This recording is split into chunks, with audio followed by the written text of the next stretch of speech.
heureuse de vous retrouver à l'antenne de Plein Sud TV où nous allons recommencer nos chroniques jardin. Alors là, on a une autre variété d'orchidées qui s'appelle le Cymbidium.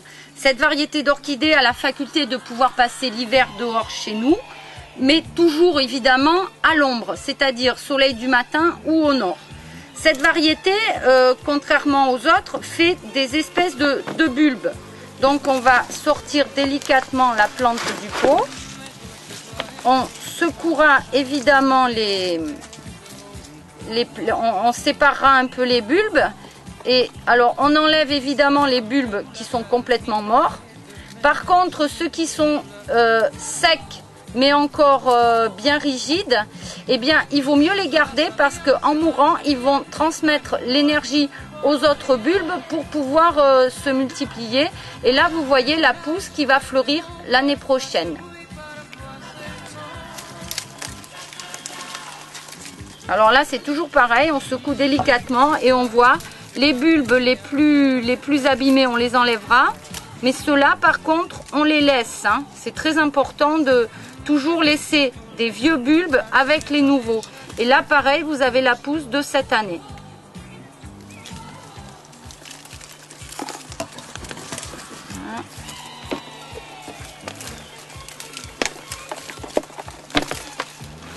Donc on vide délicatement, on essaie de sortir, on regarde toujours les racines.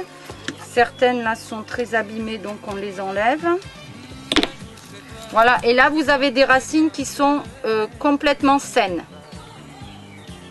Alors ça, il faut surtout pas le couper et bien les protéger. Voilà, vous voyez là vous avez un bulbe qui est complètement mou. Le bulbe là est complètement mou, il est complètement mort, donc lui on peut l'enlever. Par contre, les autres à côté, il faudra les garder. Et là, vous avez une ancienne tige florale qui, pareil, est complètement desséchée. Et on nettoiera pas trop toutes ces parties-là parce qu'en fait, elles protègent les bulbes contre les insectes. Là, c'est pareil. Alors, on le voit bien. Attends. Voilà.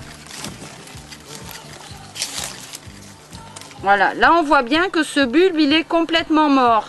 Quand c'est mou comme ça, on l'enlève. On peut le couper à ce niveau-là. Et là vous voyez déjà apparaître les nouvelles racines.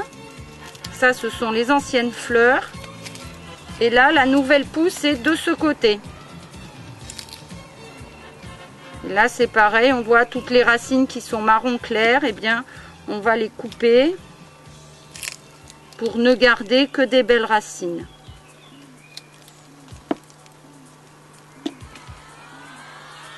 Alors on effectue généralement le rempotage des orchidées pas tous les ans, à moins qu'elles poussent vraiment très vite, mais c'est quand même assez rare. On effectue généralement le rempotage des orchidées tous les 2-3 ans. Voilà. Alors évidemment, on ne garde pas le vieux terreau, on le jette et ensuite on redispose les orchidées. Alors en fait, il ne faut pas mettre des pots trop grands, il faut mettre des pots juste assez grands.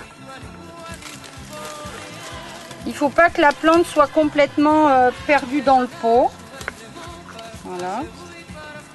Et même les petites, on les redispose comme ça autour. Et ensuite, on va remplir de terreau.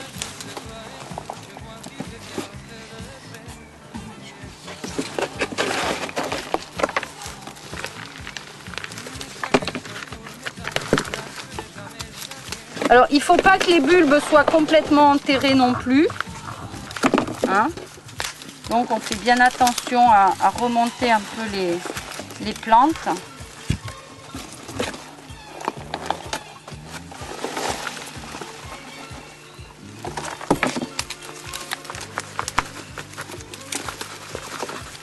Voilà, on essaie un peu de tasser le terreau comme ça. C'est pas très pratique parce qu'étant donné que c'est un terreau qui est très grossier, on a du mal à tout mettre dans le pot.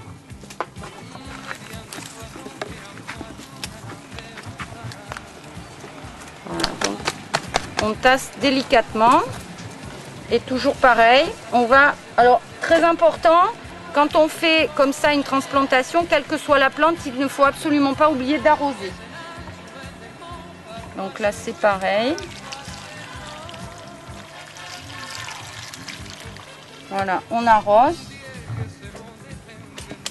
On regarde que le terreau descende bien. Et il est possible que d'ici 2-3 jours après ce rempotage, quand on a arrosé quelques fois, on voit que le terreau est trop tassé. À ce moment-là, on en rajoutera un petit peu. Alors, les cymbidiums, c'est pareil que toutes les orchidées.